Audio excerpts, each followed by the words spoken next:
part of critical autism studies is saying, hold on a minute, this theory might have been groundbreaking and it might still have a lot to tell us about autism, but it isn't the only answer. Welcome to the Hidden 20%, our neurodiversity charity on a mission to rewrite the future for people who think differently. Together with you and an eclectic range of brilliant guests, we can break the cycle of silence by smashing outdated stereotypes, exposing the myths, and sharing the most up-to-date truths about what it really means to be just different, not deficient. The best way you can help is really simple. Subscribe so you never miss an episode, and if you can, donate to our charity through the link below. Enough preamble. I'm Ben, your host. Let's get into today's episode.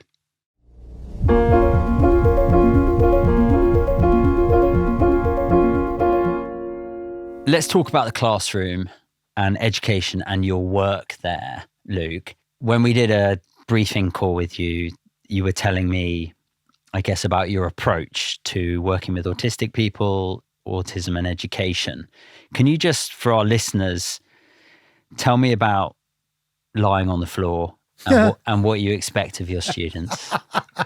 You set me right up there. No, so lying on the floor is just an example of inclusivity. So I really love the idea of inclusivity as a concept, as a culture, as opposed to a thing that people need to do. So just to explain that, in terms of education and the classroom, I am an autism lecturer. So I have the unbelievable privilege of being in a classroom, sometimes online virtually, but sometimes in person, to talk with lovely, amazing students about autism. So it's just like, let's face it, it's the best job in the world, right? I don't know how I've managed to do it. I know how lucky I am. I thank the autism gods every day about how lucky I am. So I absolutely recognize that I'm hugely privileged. I'm also aware that often the majority of individuals within that space are neurodivergent. Most of my students on a cohort by cohort basis, or often the majority of those individuals are autistic. And therefore, as you would do with any group of individuals where there's neurodivergencies, you want everybody to feel as included as possible. So I will do things that I could list now, if you wanted me to, as examples or exemplars of inclusive practice. Yes, please. So say, for example, if you're one of my students who finds writing difficult, so you've got all that amazing knowledge in your head, but actually getting it down on a piece of paper or virtual piece of paper as a 4,000-word assignment, you could do it, but after a huge amount of agony and trauma and an enormous amount of intellectual capability, and actually the end result won't be reflective of your knowledge. However, you're really good at talking about it. You can graduate on my course without ever having written a word. So you don't need to write. You can do a presentation, you can record yourself, you can do an interview, whatever. There's all different ways. So they're examples maybe of inclusive practice. I'll do other things. So I'll send out a little missive before the course even starts to say, for example, nobody will be asked a question in front of the rest of the group.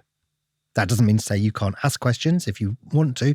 And if you want to be involved in discussions, that's absolutely the case as well. But nobody's going to be singled out and say, right, you answer me this. There's not going to be any icebreakers, for example. Hideous things, horrible, hideous things. Nobody's going to be expected to be put on the spot in those sorts of situations. Have you got any sensory needs? Do you need to sit at the back at a table on your own? So these are examples of, I hope anyway, inclusive practice. And I know we're going to talk about autistic safety later on, but to hopefully make people feel heard before they've even walked into the environment.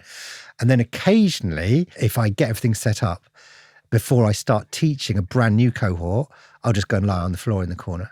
So, and people won't know who it is. Walk in, they'll file in. You can feel people looking over at you, and everybody sits down. And then actually at like 5 to 9 or whatever, and you stand up and say, good morning, everybody. My name's Dr Luke Beardon. I'm a senior lecturer. I'm your course leader. And you can see the kind of juxtaposition between what's that strange hobbity looking fellow on the floor and, oh my God, he's our academic supervisor who's teaching the course. And it's that bang in your face, unexpected. And then you can go on and say, folk, if you want to lie on the floor, lie on the floor. You're not going to catch me sat on a chair all day. Like, I couldn't do it. Yeah. No way I could do it. If you want to walk around, walk around. If you want to walk out, because it's getting too much or it's a bit overwhelming, or you need to answer your phone.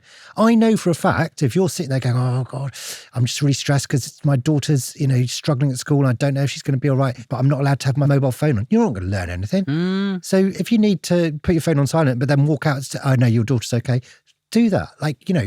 So I would regard the former as examples of inclusive practice, whereas the latter, I think, is an example of inclusive culture.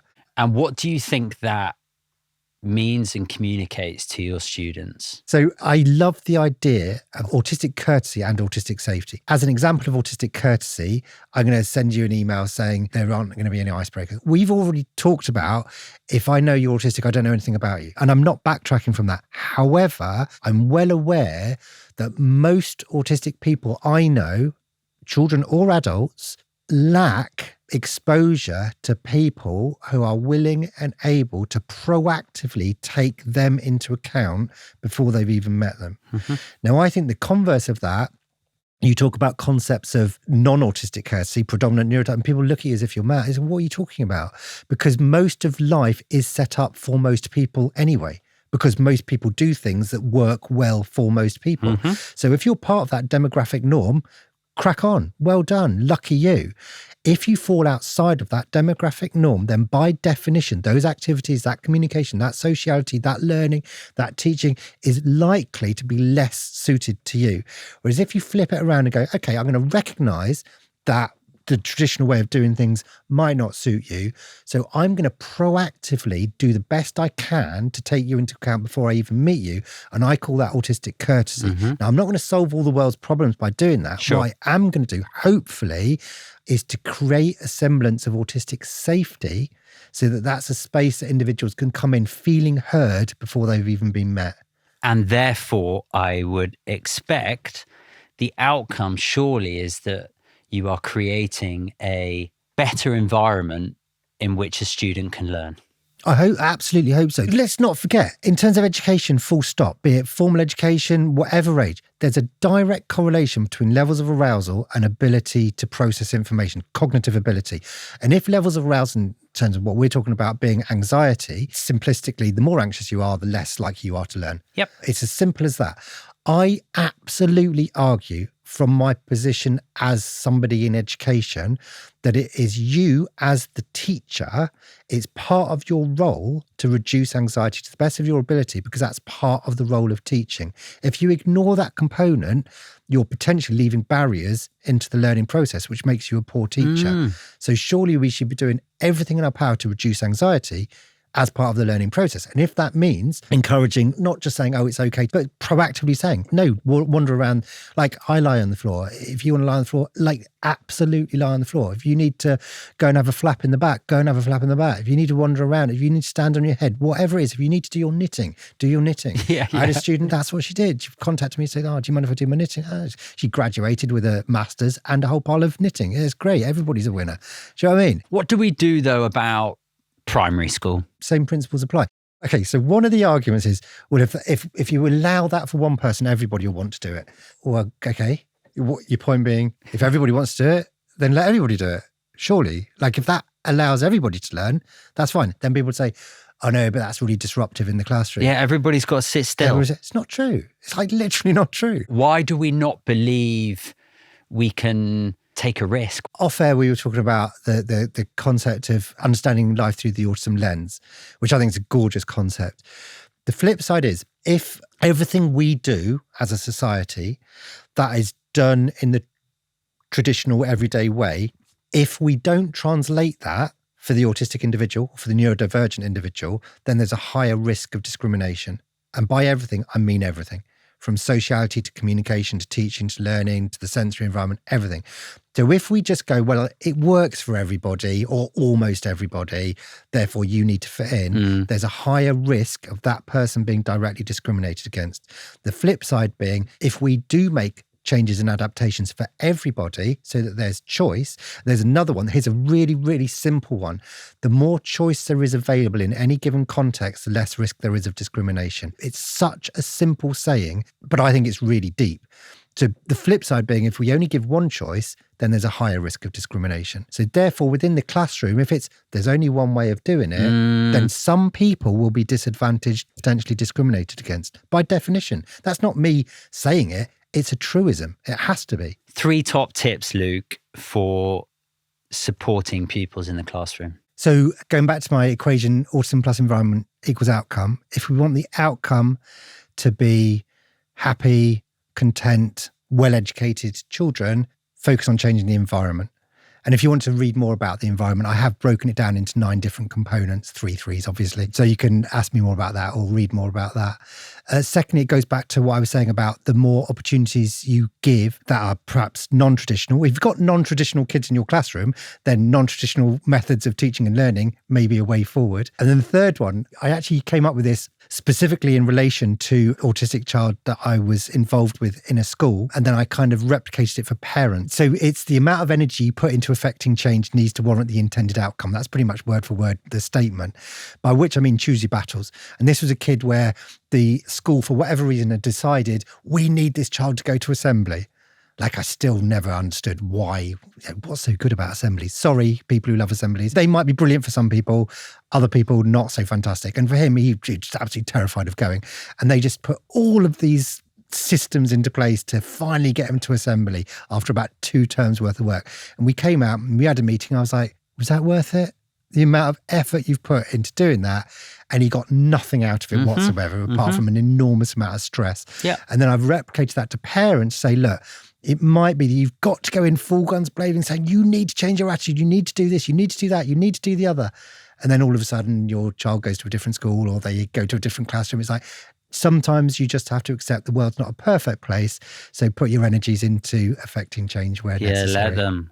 It's funny, before I understood that I was autistic, I have to write lots of briefs and give clear, direct communication and instruction to my teams. I was asking my team to do a pitch, and they had to pitch a new product. Didn't matter whether they were in finance, sales, marketing, everybody was going to do their own individual pitch. And I gave every single person the choice of how they delivered that pitch.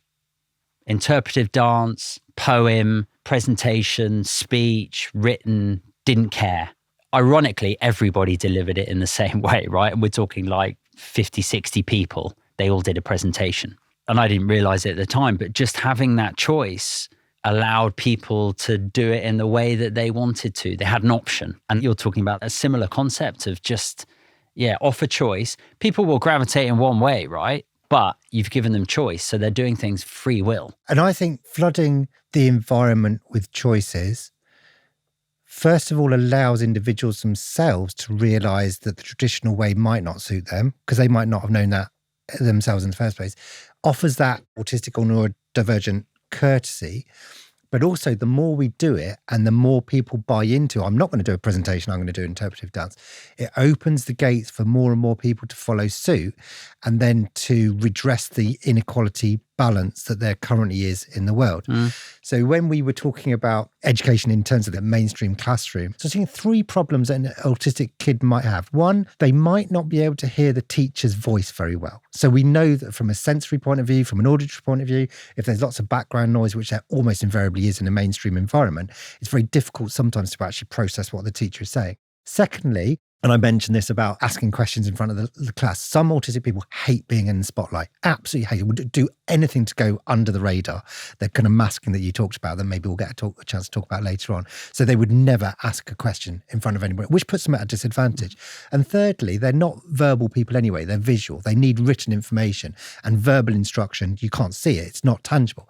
So I thought, that's interesting, because one way of getting rid of that overnight was just to send out or put on the, missive or put it on a website or whatever is your Teams invite or your Zoom invite, or other alternatives are available. Now, by doing that, say I was to say to you, Ben, right, I've set up Teams for this classroom, you're in my class. If you want to come in with your headphones on and dial in, I'm going to have my laptop, so it's just there recording me. You have got your earphones, you're only listening to me now. The rest of the noise is gone. It's it's literally, I'm talking directly to you. Secondly, you've got captions, so you can read what it is that I'm saying almost instantaneously. And thirdly, if you want to ask a question, just type it. Yeah. Just DM me straight away on Teams in the chat. All of a sudden, those 3 areas of significant disadvantage disappear. Now, when you talk about the law and reasonable adjustments, so reasonable adjustments basically, you know, are you at a substantial disadvantage? In that example, that hypothetical example, that child is at a substantial disadvantage. They are not learning in the same way as other kids. Would it then be reasonable for me to send out a Teams invite and then have a laptop in front of me?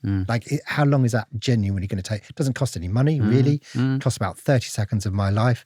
Does that put that individual no longer at a substantial disadvantage? And if the answer is, actually, that takes away that substantial disadvantage, am I not unlawful not offering it? And I think when you flip it around like that and just go, okay, well, that's just one example, which you might go, oh, that's only going to help one child a year in one school in the whole of the region. Okay, rather than that child failing at school or the education system failing that child then goes on to do a PhD or degree or whatever. Yeah. And that is literally life-changing for that individual. But the irony is that one child does it and has a really good experience and tells their mate, and another child wants to do it, and another child wants to do it. And you flood it. And it's not hands up who in this classroom is autistic, who needs this. It's like, anybody can do this. Yeah. And all of a sudden you've got 5 out of the 30 kids and it's become normalised. And by normalised, I mean that in the best possible way. It's just become, it's perfectly acceptable. Lying on the floor is perfectly acceptable. Yes. That's how you learn. Why do we want everyone to sit still and do our work in one way, learn one way, conform? Why? It's not all about me, but this concept it's just made me squirm. Even you saying sitting still, like how people can honestly learn sitting still, that blows my mind. If I'm speaking at a conference, one of the first things I'll always say to conference, have you got a lapel mic? Like, you are not going to get me stood at a lectern. I need to wander around. Otherwise, I can't think straight. If I'm not thinking straight, I'm not doing my job properly. It's not knowledge transfer. But I'm allowed to do it speaking at a conference, but I'm not allowed to do it sat in a classroom. Yeah. There just seem to be loads of inclusive, good, universal design principles that, again, offer choice and freedom. But also, if this is all about someone getting the best education, a team performing at the highest level, and guess what? You have to cater to the individual. It cannot be one size fits all. Well, it can't be. But if you agree with that kind of notion of if you only deliver things in one way, then some people at the periphery will be disadvantaged. And it's got to be a truism that the flip side means that you can reduce risk of active discrimination by offering alternatives. And then people say, but what if more people want to? It just demonstrates how much need there is for things to be done in a different way. How do you see autism being educated in the UK? So I love the idea of it actually being part of the national curriculum. Not just autism, but neurodiversity. I came up with neurodiverse history. Okay. So the history of neurodiversity. Okay. Or if you wanted to make it specific to autism, you can have aut history. Okay. Which I think is quite cool. I tried to flog it to the United Nations, but they didn't pick up on it. Okay. But I genuinely think, in terms of the fact that we teach history, why can't we teach history of humanity? And part of that being neurodiversity. And we mentioned the last time we spoke about shifts that stem from the autistic community. Now, the neurodiversity paradigm has come from the neurodivergent community to say, no, we're not going to buy into the pathology model, the tragedy model, which states that neurodivergent people are somehow lesser or broken or need fixing. We are saying it's part of a natural variation of human life. And that's a key step change, massive key step change in our history.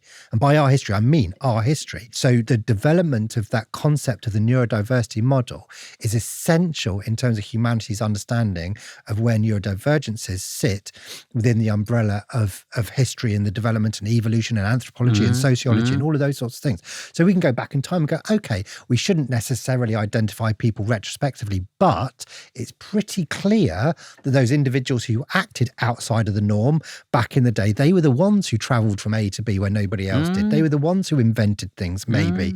I'm not saying all inventors are autistic or anything like that, but there are examples throughout all of history of individuals who have done things, sometimes educationally. Often people who have education has failed them, they've gone their own pathway and become incredibly successful by doing things in their own way. And retrospectively thinking, hang on, has a lot of the advancements in society been as a result of that wonderful blend of neurodiversities within society? And the answer, I would argue, is absolutely yes. What centralised education is there for professionals in education, medical profession, therapeutic industry in the UK? So my view, it's only my view, but I have massive issues with certain professions who have an enormous amount of power over the autistic community, whose developmental pathway for that career barely touches the surface when it comes to understanding autism. Everybody listening to this will presumably know, I don't know, a GP. They'll know a clinical psychologist. They'll know a paediatrician. Maybe they'll know a psychiatrist. Go to those individuals and say, in your training, how much time was dedicated to learning about autism and who taught it?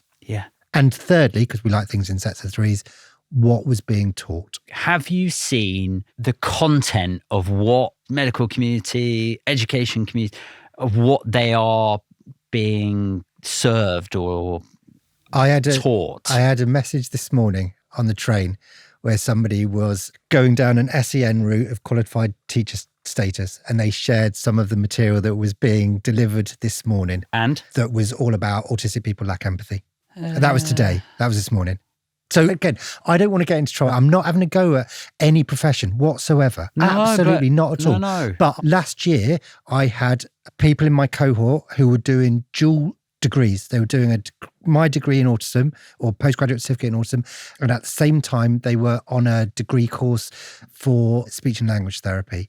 And they shared, as part of their assignment, doing a critique of an autism driver, they shared the material that was essentially the antithesis of what I did on day one, which was the myths of autism. So the material that they were being taught were the actual myths.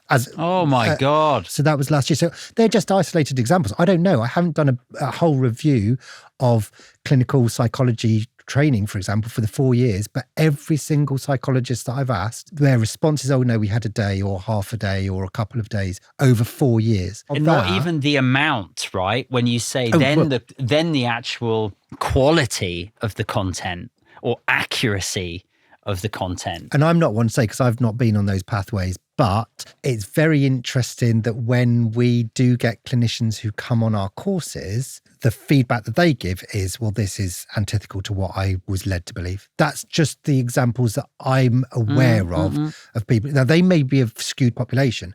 I don't know. But I would suggest that every single clinician that's ever come on the course that has fed back to me, that's the narrative that they would give. So again, I don't know if they're indicative of the wider population or not. Terrifying. If that's widespread, and I would suggest it may well be, I do think it is scary. Yeah, I do.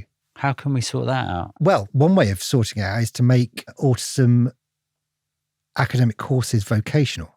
Okay. Say more about that. I mean, I've got an academic title, so I do teach academic courses that have autism in the title. However, I'm sort of reluctant to understand autism as an academic subject because it's not. It's a group of human beings. Yeah, that doesn't mean to say we can't critique. Critical autism studies is a real thing. Yeah, it's the same as disability studies. Critical autism studies is a fantastic, real thing. Autistic-led scholars are debating critical issues around what autism means and so on and so forth, which is fantastic. So it doesn't mean to say I'm not saying that our courses at Hallam aren't good. I think they're fantastic, absolutely brilliant. And we run a master's course as well. Absolutely fantastic. What blows me away is that you can be a professional, whoever you are, solely working with autistic people without ever doing an autism qualification. Ridiculous. It blows my mind. Like, I don't understand how that is allowed. Personally, I just don't understand how that's allowed. And I genuinely think having something like A postgraduate certificate in autism should be a prerequisite for certain types of professions who are working directly with the autistic population. Say, for example, if you are specialising in autism as a professional, surely you should have an autism qualification before you're allowed to do that. But at the moment, you're not. I will categorically say I don't have any issues with individual clinicians at all. Most individual clinicians are amazing and they do the best they possibly can. 100%. Same with everybody I've mentioned, GPs, speech and language therapists, fantastic OTs, wonderful, wonderful human beings, teachers, incredible, in the main, incredible human beings.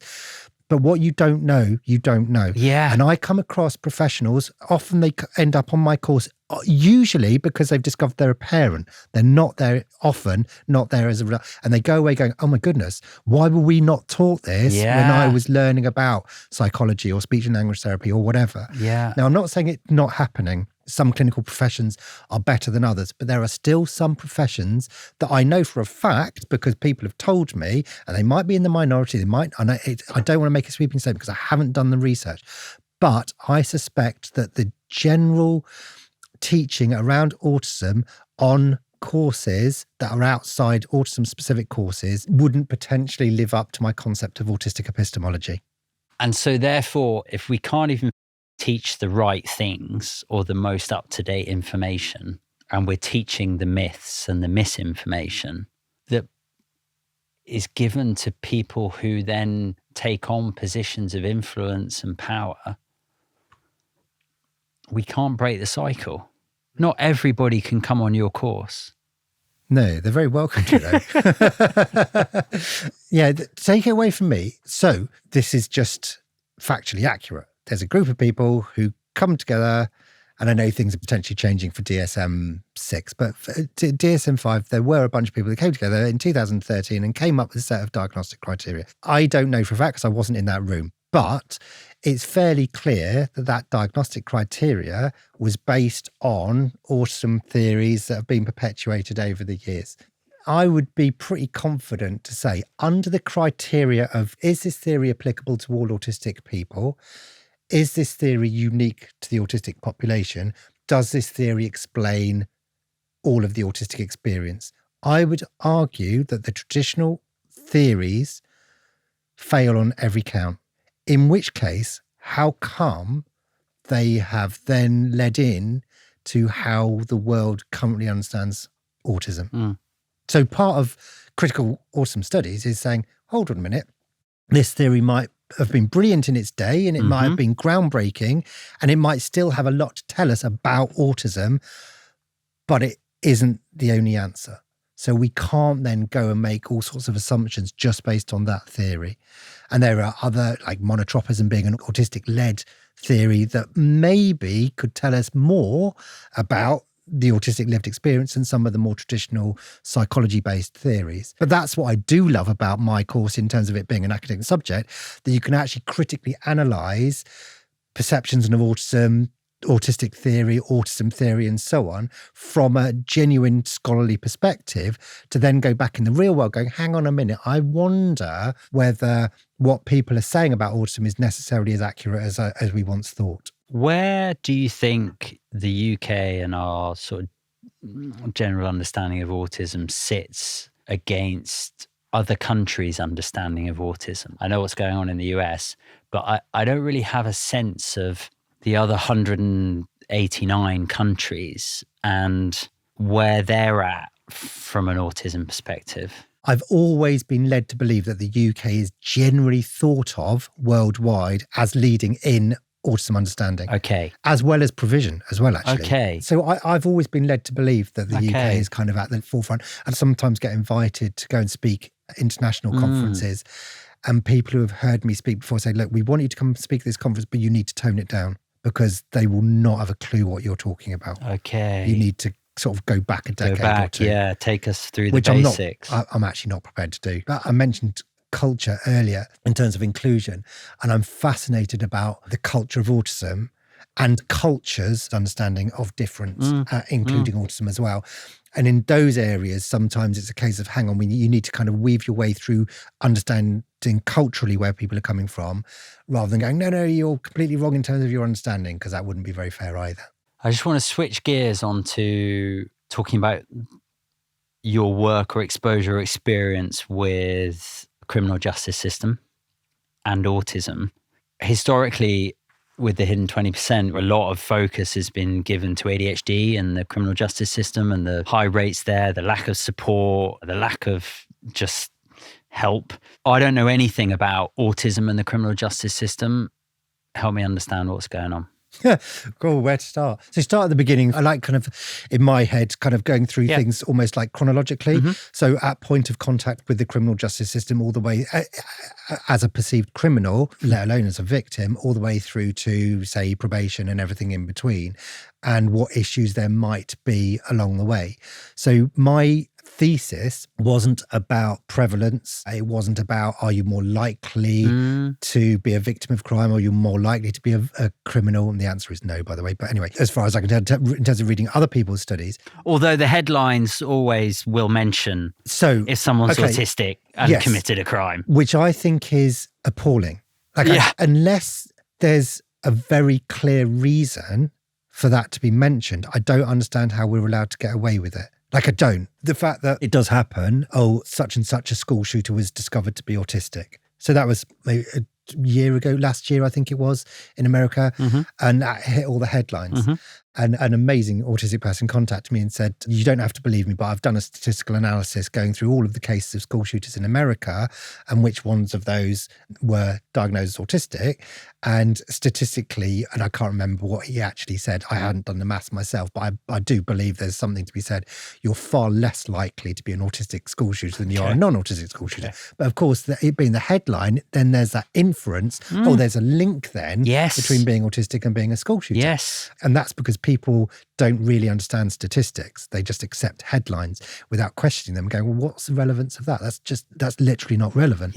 So bringing it into the equation in terms of this is part and parcel of a particular crime is hugely problematic. What I was interested in was the potential either links or disparity between the actus reus and the mens rea. So the act itself and then deliberate malicious intent behind the act. So I was really interested in individuals who had behaved in a way that was deemed to be criminal.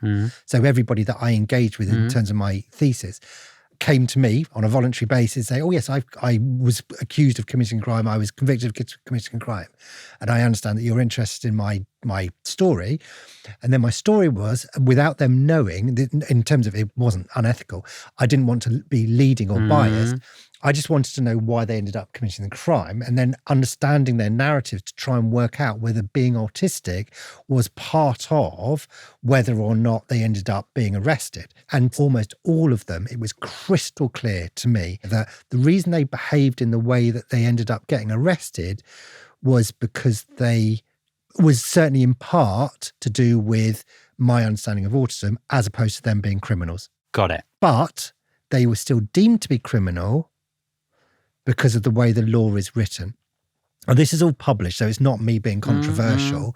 My conclusion, rightly or wrongly, my conclusion was, if the law doesn't take reasonable adjustments into account, could you put forward the argument that some individuals who are deemed to be criminal are being substantially disadvantaged against? In which case, is the criminal justice system itself unlawful under the Equality Act? Okay. So are autistic people being criminalised for being autistic? Being criminalised, yeah. Now, what I want to be absolutely crystal clear, so again, to stop people complaining, autistic people can be criminals. Sure. And I'm absolutely sure that there are people out there who are both autistic and deliberately criminal. Yes. However, and I'm not casting any aspersions into demographics in terms of numbers, I don't really care. What I do care about is I absolutely believe 100% in my heart of hearts, there are some people who have been criminalised as a direct result of behaving in a very normally autistic way, where there hasn't been criminal intent. So there hasn't been both the actus reus and the mens rea, but because they've been judged against a non-autistic lens, because being autistic has not been understood, they've ended up as criminals. And that really concerns me. Are there a lot of autistic people in prisons? I don't know. Okay.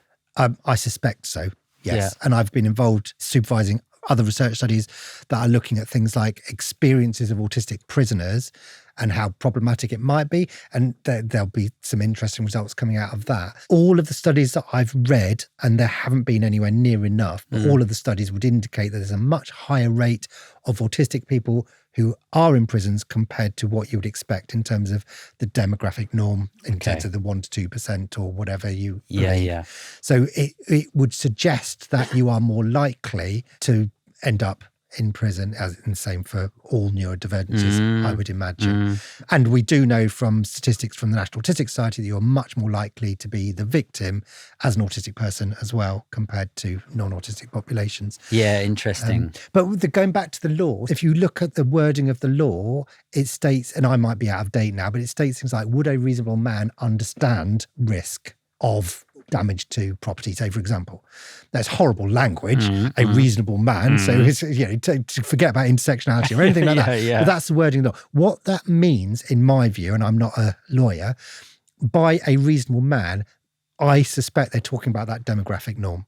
Now, I'm not saying that autistic people are not reasonable, but the language of the law states a reasonable man. But if you are judged without your neurology being taken into account, does that not disadvantage you? Yeah. And I think it does. Yeah. But legally, it's not being taken into account. And it's not an excuse. And it's not, of course, it's not an excuse. Absolutely not in a million years. But it can be a reason why an individual has innocently behaved in a criminal way. Yes. In the same reason on the flip side, why an autistic person might be a victim. Oh, God, absolutely. And it can be both, actually. I know a number of individuals who've been convicted, particularly of harbouring stolen goods. So they end up criminalised, but clearly they've been victimised at the same time. Yeah. And it's literally, and I know some of these people, and they will literally go, oh no, they just said they'd be friends with me if I hid stuff under my bed. Yeah. And then when the police came and said, have you got stuff? I was like, yes, of course I have, because I'm a very honest human being. And then all of a sudden the so-called friends had disappeared. And I was like, that's literally a paraphrasing of numerous individuals that I've known, and I was an expert witness in court for several years, who have told similar sorts of stories. Now, I'm not to say that categorically every single one of those, but if you know anything about autism and you meet these individuals, it's pretty clear that they were victims of other individuals rather than criminals. Second to last question. What is the one thing that you would like to change about what we understand about autism? Like one thing, I give you a magic wand and you can eradicate, change, improve, remove one thing. If we could change one thing, it would be that every single person who meets an autistic individual for the first time will not make any assumptions about them whatsoever based on the term autism. Last question. I've got another green badge for you. Who do you want to give it to? I don't know if you're going to let me say this. Well, I'm going to say it. I don't know if you're going to allow it. I was at a conference not so long ago, and it was an anniversary conference. I can't remember what it was, 25 years of a charity or 30 years of a charity.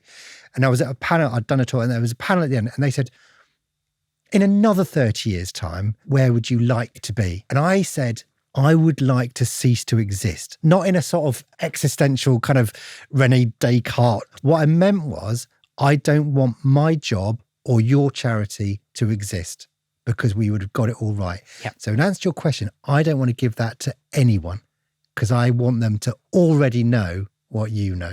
I love talking to you because A, your answers are not predictable.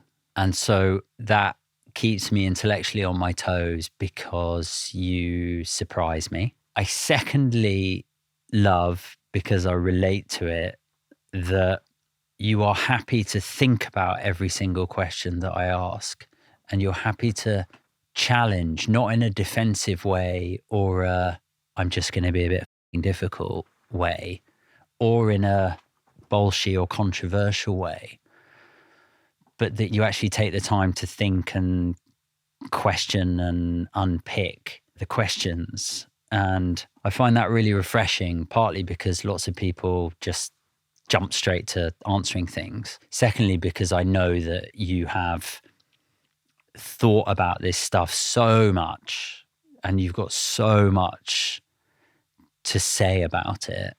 And thirdly, because although you keep telling me that you don't want to get in trouble and you don't want to say the wrong thing or you don't want to get cancelled, you don't want to piss people off, that doesn't stop you from saying what you think, even though you qualify what you say before you say it.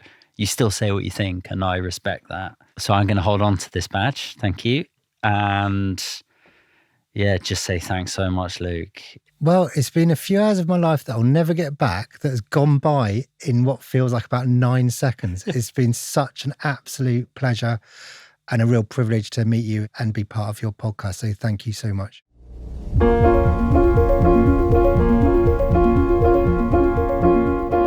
That's it for today's episode of The Hidden 20%. But just before you go, a favour. The Hidden 20% is a charity, and we do this to bring you the truth, the latest research, and the real stories that matter. So if this episode spoke to you, then please hit subscribe. And if you can, donate via the link below. Finally, a big shout out to you all for listening and our brilliant team who make this all happen. Phoebe, Charlie, Kristen, James, John, and the guys at TYX Studios. We'll see you next time.